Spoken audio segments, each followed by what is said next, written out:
Hello again and welcome to another video from the Marketing Study Guide. In this video I'll have a look at whether the BCG matrix is still a valid model today. My name's Jeff and I'm a long-term marketing lecturer and practitioner. So you've probably seen this before. You'll see this in marketing and strategy textbooks from time to time, and you'll probably remember the names stars, question marks, cash cows, dogs, etc. And the fact that it's in textbooks gives us a sense of credibility, particularly as a fairly old model. So is it a valuable model today? Let's have a look. Now, a bit of history. The matrix itself was developed in the late 1960s. Now, back then, a lot of economies were far more manufacturing based. So the underlying principle of this model is that we are dealing with manufacturers who can create a cost leadership advantage. And that's achieved by having a substantial market share. And obviously one of the factors here is relative market share. So the stronger our market share, the stronger our competitive position is, and the better we will do in the marketplace. Now, today, more economies are far more service-based, up to 80% or so in many developed countries, and we just don't compete in price. In terms of marketing, yep, there are the odd exceptions, like such as a Walmart, that is very much price-based, but most companies compete on differentiation, breakthrough innovations. They bring something different to the marketplace. So the fundamental concept of this is a little bit dated. Okay, so let's have a look at the same industry. Okay, so normally when we see a matrix, the dots are scattered. But if in the same industry, these are competing firms, they would have the same growth rate. There's no stars or question marks because the growth rate is 5%, and they're all sitting there together in a row. So that's why it looks a little bit different. And when the model was first built, it assumed that only one company could have a cost leadership advantage. So if you've ever had a look at Porter's generic model of strategy, he'll basically present the same argument that cost advantage goes to the one that's got the biggest economies of scale and the most experience, etc. And the other players have to compete on something else, differentiation or something, or focus. So when this is built, it means there's only ever one star or a cash cow in the market. There can't be two. There can't be two cash cows in the same industry by the construction of this. And that's because the relative market share line cuts at 1. There's only going to be one bigger. Okay, so you have 50% market share. Your nearest competitor has 25. You have a relative market share of 2. Everybody else is measured relative to you as the market leader, and they're always going to be less than 1. So in this case, they're all going to be classified as dogs. And this is the typical structure of any market map using the BCG matrix. Now, does that make sense? Probably not in today's world where we compete differently. If I use a simple example of the smartphone market, typically we see in terms of unit sales, Samsung being the market leader worldwide. So their cash cow division, their smartphone would be division would be a cash cow, and over at Apple, poor Apple, they got a dog. Now the reality is that Apple is one of the most successful companies in the world and have done very well on smartphones, but on this matrix, the way it's constructed, they're a dog. So obviously something's gone wrong straight away for this model, and it's built around the relative market share problem. So because Apple has a lower unit market share than Samsung, they are more immediately pushed to that side. They're pushed to the question mark or the dog side. And that's because the BCG matrix only uses the one measure for competitive strengths. So they're using running across relative market share is a proxy or a surrogate measure for how strong you are. In today's world, that's just too simplistic. It ignores all of these things. So again, we use Apple or another business that's well known and making lots of money, but number 2 in their market. They're going to have a strong brand. They're going to have customer following. They're going to have the ability to price at a premium level.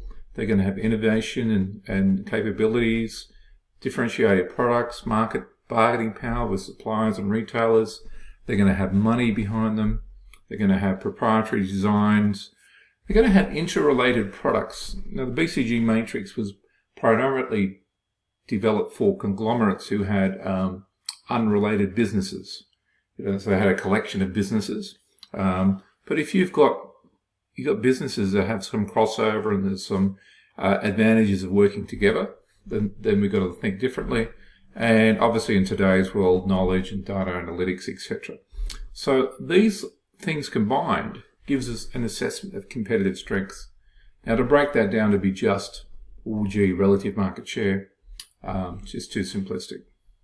Okay, because as I've got here, it only gives you a very vague estimate of competitive position. It's one factor. It's not enough.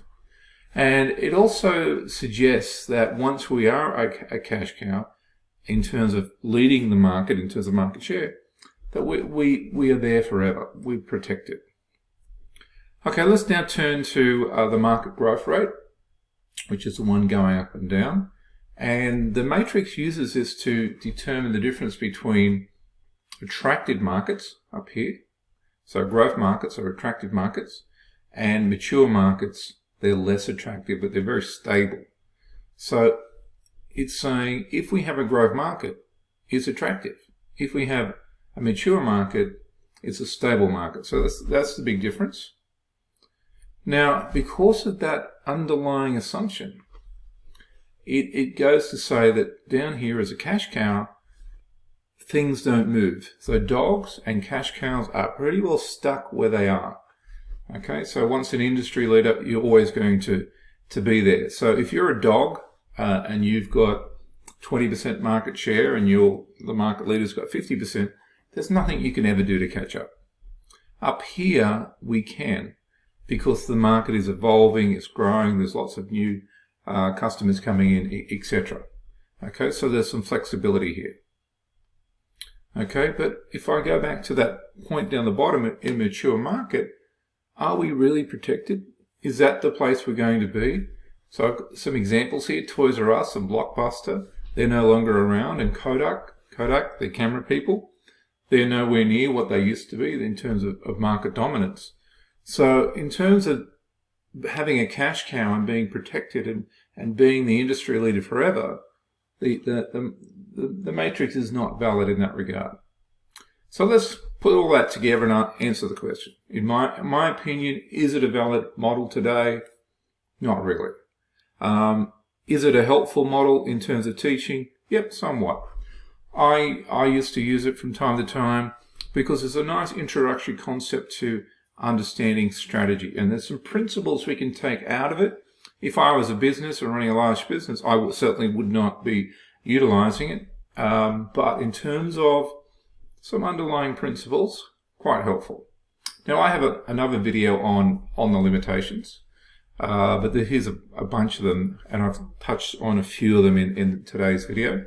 But please check out my other video for me explaining all these reasons. But how is it helpful in today's world? Well, in terms of teaching and starting out in strategy, it's a fairly memorable model. So people tend to remember it after university or college because they remember, oh, yes, stars and cash cows. Yep, I know that. So the fact that it's sort of labeled a little bit differently helps recall. It's a good interconnection with the product life cycle. That's another foundational aspect of marketing theory. So we have growth markets here and we have mature markets here, which is, connects. So it helps connect to other points of theory. It makes it clear for students to understand growth markets, up here, stars and question mark, always provide opportunity. The market's growing, which means that new consumers are coming in. They're coming in without established brand loyalty, and they're available for any business to grab. So this is a time you can grow your market if you wanted to. Dangers in entering the growth market too late. So the question marks over here. The question is, what do we do with this business? And this is not to say that Because we've entered a growth market, we should pursue it. If we are late coming into a growth market, often the decision is to divest and look for other opportunities. Stars need to be supported. Contrary to the name, star, it sounds fantastic and sounds like the best thing you can have. But stars cost money. Stars need support. They need new products. They need to grow geographically. They need to hire staff. They need to keep up to date. They need to build retailer relationships. We are throwing a pile of money into stars with the goal of them becoming cash cows. Cash cows need to be defended. Now, I gave you some examples before of cash cows that are no longer around or not in the same shape.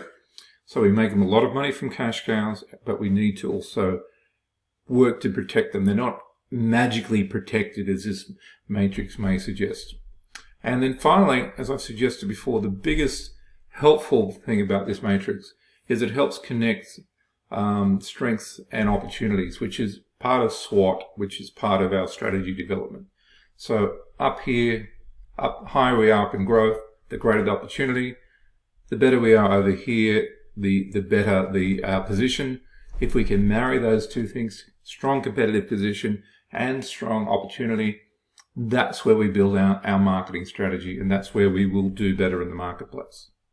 So that said, please check out my other videos. There's quite a few on the BCG matrix, and please subscribe to my channel.